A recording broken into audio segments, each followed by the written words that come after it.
안녕하세요. 오늘은 7단원 마지막 주제, 개인과 사회생활 세 번째 주제입니다. 사회 집단과 바로 차별이 되는 것이죠. 자, 먼저 생각 열기부터 볼게요. 농구부 사람들과 농구 경기를 구경하는 사람들은 어떤 점에서 다를까? 농구부 사람들은 그들만의 목적이 있죠. 지속적으로 뭔가 그들끼리 상호작용을 하죠.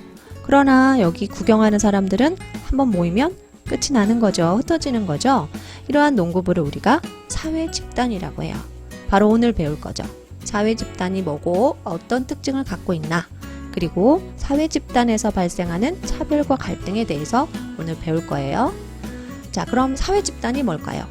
공통의 목적을 갖고 둘 이상의 사람이 모여 있고 내가 속해 있는 느낌과 끈끈한 그들 간에 밀접하게 관련되어 있는 느낌을 갖고 지속해서 상호작용하면 사회 집단이 되는 거예요. 자, 우리 가족 어때요? 내가 가족에 속해 있는 소속감, 그리고 끈끈하게 관련되어 있는 또 연결되어 있는 유대감, 그리고 가족끼리 지속해서 상호작용하죠. 그럼 바로 사회 집단이 되는 거죠. 이러한 사회 집단이 있기 때문에 우리가 다른 사람과 사회적인 관계를 맺을 수 있는 거죠. 자, 그러면 여러분 1, 2, 3, 4번 중에 사회 집단에 속하는 건 몇 번일까요? 정당, 동호회, 식당에서 밥 먹는 사람들, 꽃 구경하는 사람들. 몇 번? 자, 1번, 2번이고 3번, 4번은 한번 모였다가 목적이 없기 때문에, 유대감, 소속감이 없기 때문에 흩어지는 거죠. 이런 사람들을 우리가 군집이라고 합니다. 나머지는 사회 집단에 해당이 되는 거죠. 이러한 사회 집단은 그들 간의 결속력을 다지기 위해서 다양한 상징물을 사용합니다. 우리 체육대회 때 이렇게 반티 만들어서 끈끈함을 더 우리가 활용하려고 하죠. 자, 사회 집단은요, 여러 가지 유형으로 나눌 수가 있어요. 접촉 방식에 따라서, 소속감, 내가 집단에 참여하려는 의지에 따라서 이렇게 나눌 수가 있는데 하나씩 살펴볼게요. 자, 접촉 방식에 따라서 집단에 속해 있는 사람들끼리 인간적으로 대면 접촉하고 친밀하게 어떤 감정적인 교류를 한다. 그러면 1차 집단. 대표적인 게 가족, 친구들이 되겠죠. 그런데 그게 아니고 간접적인 접촉을 하면서 특정 목표가 달성되는 게 더 중요하다. 그러면 2차 집단이 되는 거예요. 다음에 내가 속해 있으면서 내가 속해 있다는 느낌을 갖고 있다. 그럼 내 집단. 내가 속해 있는 집단이 아니면서 오히려 이질감과 적대감의 대상이 된다? 그럼 외 집단이 되는 거죠. 내가 1학년 2반이야. 그럼 나머지는 외 집단이 되는 거고, 그 다음에 내가 속해 있으면서 우리 반은 바로 내 집단이 되는 거예요.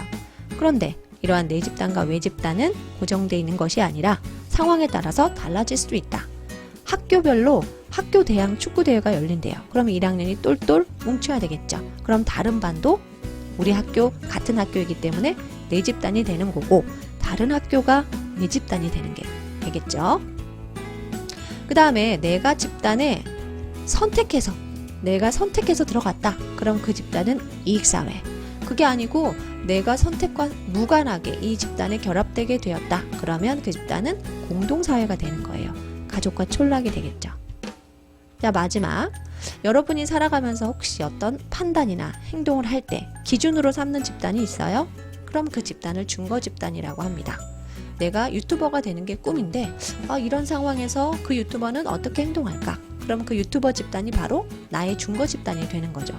이렇게 준거 집단과 내가 속한 집단이 일치할 경우에는 어때요? 내 집단에 대한 만족감이 크겠죠. 그리고 내 집단에서 경험과 가치를 중요하게 생각하겠죠. 그렇지만 불일치할 경우에는 어때요? 불만이나 갈등이 커질 수 있겠죠. 자, 우리 사회 집단 알아봤으니까 탐구 문제 한번 풀어보세요. 동영상 멈추고요. 잘 찾아봤나요? 1차 집단과 2차 집단은 간접적인 접촉을 하는지 직접적인 접촉을 하는지에 따라서, 내 집단과 외 집단은 내가 속해 있으면서 소속감을 느끼나 안 느끼나에 따라서 나누는 거죠. 확인하세요. 자, 그 다음에 오늘 두 번째 목표예요. 사회 집단과 차별이잖아. 차별이 뭘까? 차이하고 좀 구분을 해봐야 되겠죠. 차이는 개인적인 특성이 서로 다른 게 차이. 차별은 그 다른 것에 합리적인 이유 없이 불리하게 대우하면 차별이 되는 거예요. 기분 나쁘겠죠. 불평등이 그래서 발생을 하는 거죠. 자, 이러한 차별은요, 아까 우리 사회 집단 배웠잖아. 사회 집단 안에서 발생하기도 하고 사회 집단끼리 발생하기도 합니다.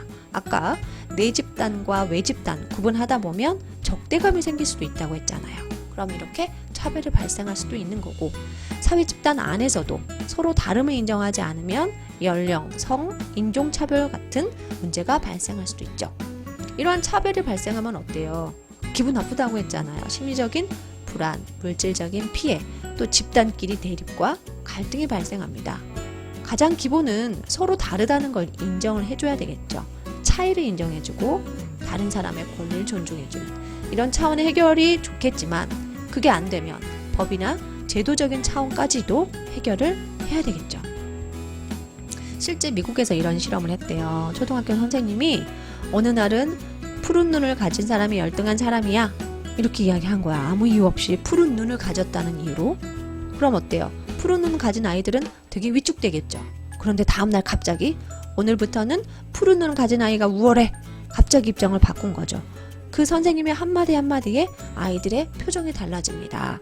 이렇게 우리는 차이를 인정하지 않아서 차별이 발생하는 일들이 아주 많습니다, 주변에. 자, 여러분도 한번 잘 생각해 보세요. 자, 그 다음에 이러한 차별을 해결하기 위해서 제도적인 차원의 해결 방법은 뭐가 있을까? 지하철역에서 장애인 전용 승강장을 마련한다던가, 시각장애인 시험 보기 어렵잖아요. 다른 수험생보다 길게 배정하다던가 차이를 인정해 주는 거죠. 또 가정일과 그 다음에 직업적인 일을 같이 하기 어려운 어려운 남녀를 위해서 고용평등을 위한 법률을 만들어 준다던가, 이런 제도적인 차원의 해결 방법이 있을 수 있다. 자, 여기 탐구에 재밌는 내용이 나와 있어요. 차별 없는 이력서. 우리 직장에 취업하려면 이런 이력서 많이 써요. 옛날에 많이 썼는데 요즘엔 어떤 항목들이 많이 없어졌습니다. 여기 한번 보시면 직장에 지금 취업하는데 내 신체 사항까지 다 써야 돼요. 종교, 또 학력, 그 다음에 가족의 학력과 직장명, 직위까지 다 써야 합니다. 너무 과하죠. 자, 그러면 여러분은 만약에 컴퓨터 프로그래머를 뽑는데요. 어떤 이력서를 써야 될까요? 어떤 자격이 요구되어야 될까요? 일단 컴퓨터 프로그래머 일을 하는데 필요한 능력을 갖추고 있는지가 제일 중요하겠죠. 그래서 컴퓨터 관련 학력이 있는지, 자격증이 있는지, 이거야말로 가장 필요한 그 이력서에 필요한 내용이 될 수 있겠죠. 자, 우리 오늘 여기까지 해서 사회 집단이 뭐고 또 그 집단 간의 차별과 그 차별을 해결하기 위한 방법 간단하게 살펴봤습니다. 자, 콕콕 내용 볼까요? 자, 공연을 보려고 한자리에 모인 관객들은 사회 집단일까요? 아닐까요? 지속적인 상호작용이 있어요? 없어요? 없죠? 이런 것을 군집이라고 했죠. X. 합리적인 이유 없이 사람을 부당하게 대우한 것은 차별이다. O. 1차 집단이 목적 달성을 위하여 의도적으로 형성된 것가 아니고 1차 집단이 아니라 뭐라고 했어요? 2차 집단이라고 했죠. 내가 속해 있으면서 공동체 의식을 느끼는 집단은 중거 집단이 아니라 뭐예요? 내 집단이죠. 자, 오늘 여기까지 해서 세 번째 주제 끝났고요. 여러분 꼭 학습지로 마지막 정리하시기 바랍니다.